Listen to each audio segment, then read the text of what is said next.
What is going on, everybody? How's everybody doing today? So you guys have been showing the support, loving the reaction to previous draft analysis on the night the draft happened videos. So today, I'm doing 1 year prior from the first one we did. We did a reaction to Jalen Rose's 2015 NBA draft comps. We're doing 2014, and this is also going to have Bill Simmons. This was provided by ESPN. I don't know why Rose did 15 and Simmons did not. Maybe that was the year that Simmons left ESPN or got fired or whatever, if they parted ways. So yeah, this is going to be my reaction to the 2014 draft. It is an interesting draft, and if you guys are enjoying these videos, drop a thumbs up. Show some support. Could really appreciate that as well. And let me know in the comments anything else you want to see on the channel. But 2014 draft, there was a clear number 1 in Andrew Wiggins. The number 2, Jabari Parker, definitely had some hype to go on, but I think he didn't tank the Cleveland worked out, but he pretty much showed he did not want to go to Cleveland. Embiid went 3, which was like, whoa, okay. Embiid's going 3. He didn't play for 2 years. We're like, all right, he's a bust, and now he's probably the second best player from this draft class, or the best. Somebody in the second round you could say is better. Jokic, who I'm sure won't be mentioned here. He might be, but I don't think so because he was a second round pick. And then you had kind of flyers like Aaron Gordon ended up being a good player. Exum was more on the bust side. Marcus Smart was a great pick in this draft. Just off the top of my head, I'm trying to remember. You had Dario Saric, Elfrid Payton, Julius Randle. There was some good picks and there was some head scratchers. But yeah, I'm going to react to this. I'll give my opinion on it. I'm excited to see the comparisons. I'm excited to see Wiggins. Is it going to be like KD?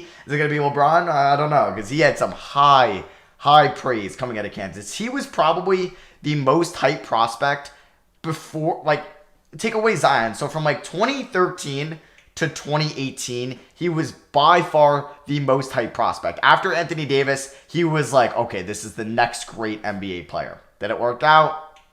To each their own. But let's get into it. 1 point a game, shot about 48% from the field. Obviously, he's got to get stronger. So he's giving, okay, a T-Mac. A T-Mac. NBA 3 better if he want to be like T-Mac.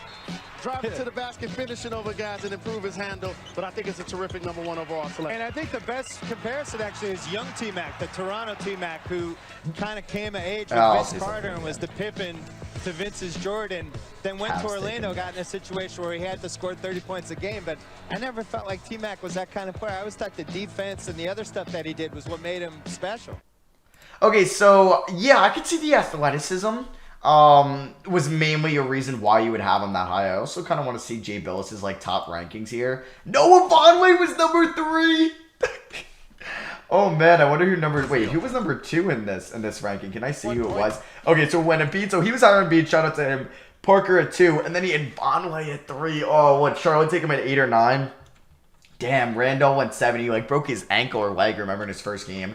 Then he had Smart and then Exum, Gordon, then McDermott, and then he had Levine and then Harris. Okay, so we have Levine in the top 10. Shout out to him. I forgot Levine went in this draft to Minnesota. But yeah, we can get into this Jabari pick here. So let's see who the comp is. But I don't mind the T-Mac. I'm going to I watched Paul Pierce play for the Celtics for 15 years. Reminds me a lot of him, especially not the most muscular guy, a little bit doughy, but just always in shape and can score with anybody like this guy. I'm going with a guy that was in my draft 20 years ago. The big dog. Now the Milwaukee Bucks get him reincarnated with Jabari Parker.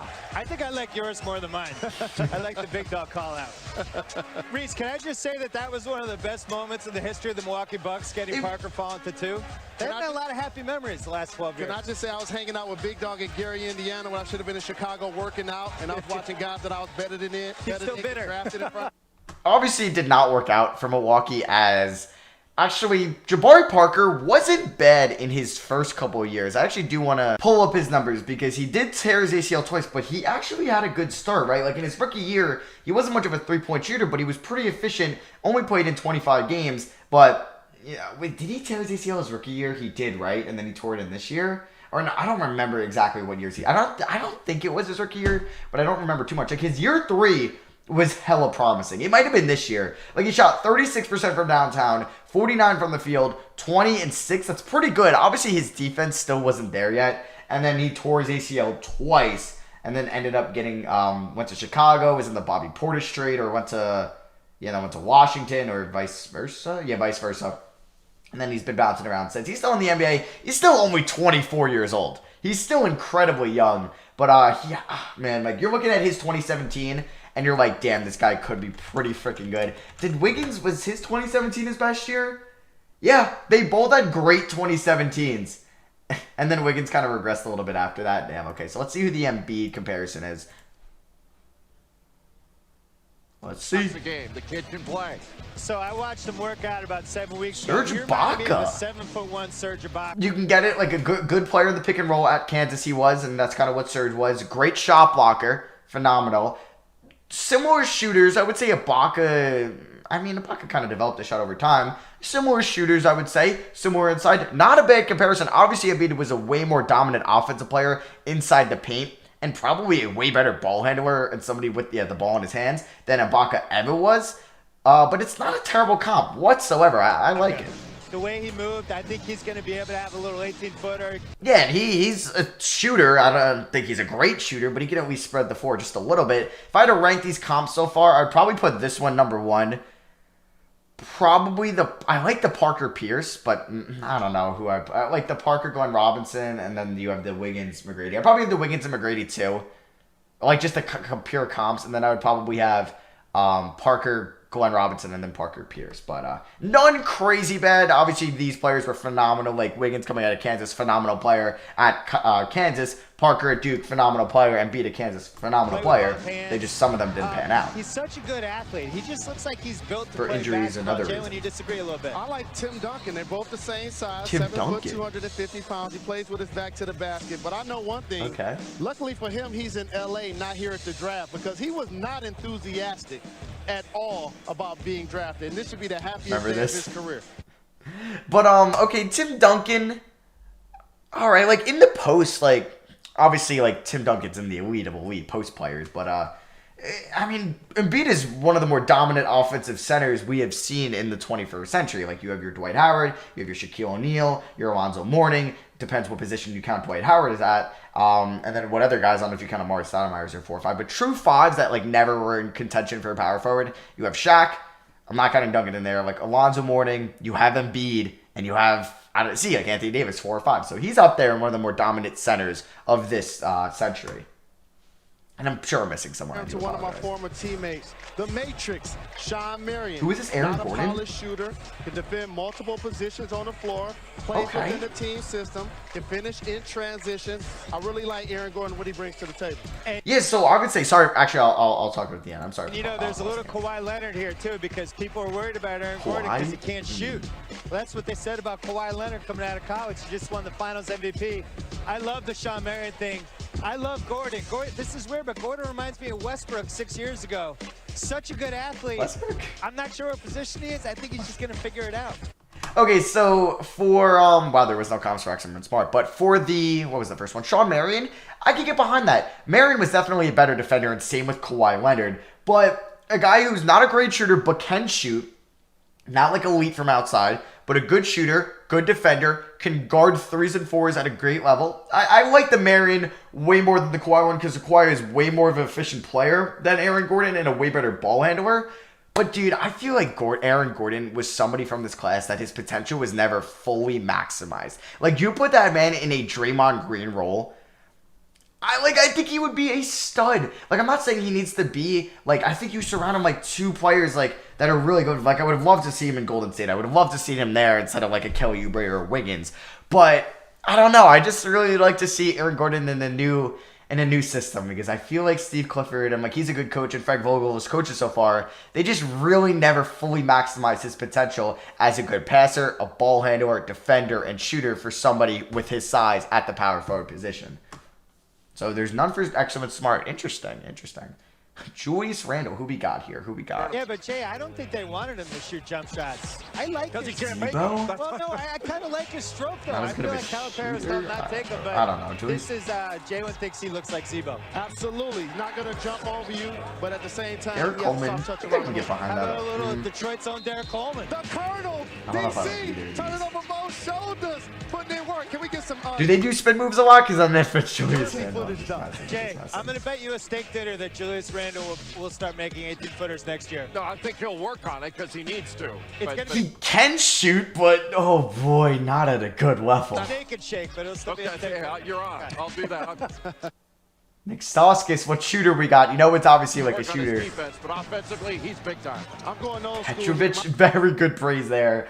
Obviously, Stauskas just wasn't as efficient, wasn't as good on the defensive end just to make it in the NBA, and just not as good as off ball as a lot of people thought he could be on like an elite level to take with a top 10 pick in a draft. Because what, he went 8th, right? Is Drazen Petrovic, a knockdown shooter, 1 or 2 dribbles or standstill, and also plays Manu, not as good of a ball handler or playmaker. Manu came in on the Spurs, just came in with an attitude, a little bit fearless, always an irrational confidence guy offensively.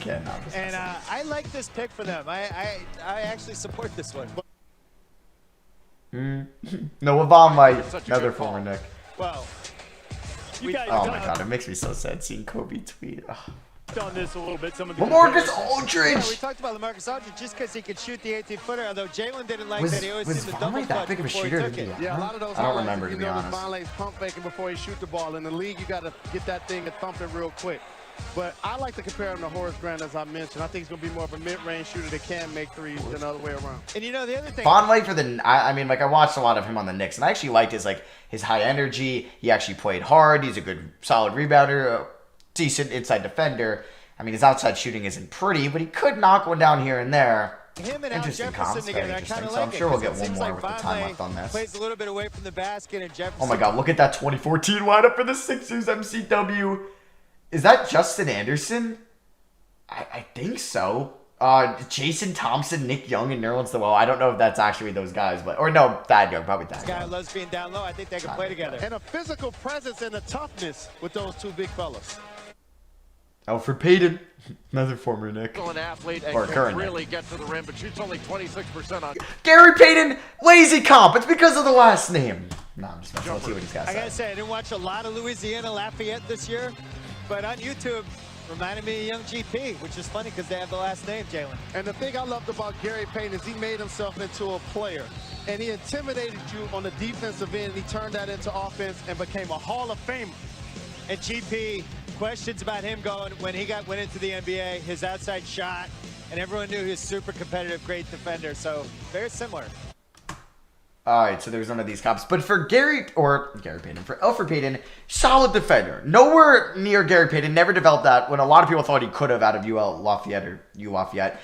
Now, yeah, like I said, his outside shooting it's not very good. And it's not somebody you trust. And remember, like, I feel like he's kind of in the Aaron Gordon sense. Like, he's a good player. He's a good backup point guard on a good team. I would love to have him, especially if you're a good team. Like, if you're a team like Utah or Denver or... maybe not Brooklyn because they didn't what he or maybe Milwaukee or I don't know Boston. Like they would appreciate an Elfrid Payton as your court general in the second unit. But I have a feeling he kind of didn't get maximized to his full potential in Orlando. Remember that stretch? Now I don't remember if he was on the Pelicans or if he was on the Suns. I think once he got traded away from the Magic, I mean it could have been on the Magic. My memory's losing it here. But remember he had like 5 triple doubles in a row. I don't care how, like, that's pretty impressive. That's pretty impressive, and you'll, like, have a spot in the NBA if you could put that on the floor 5 straight nights. I don't know. I just feel like his potential wasn't fully maximized. But yeah, that is going to be for me. I hope you guys did enjoy. Sorry if you could hear rain in the background. It just started downpouring here in Philadelphia. But yeah, thank you all for watching. Drop a like if you guys enjoy these videos. Let me know in the comments what you guys think of the comp / let me know what else you want me to react to in the channel. So thank you all for watching. I love you guys, and I'll catch you guys in the next one. Peace.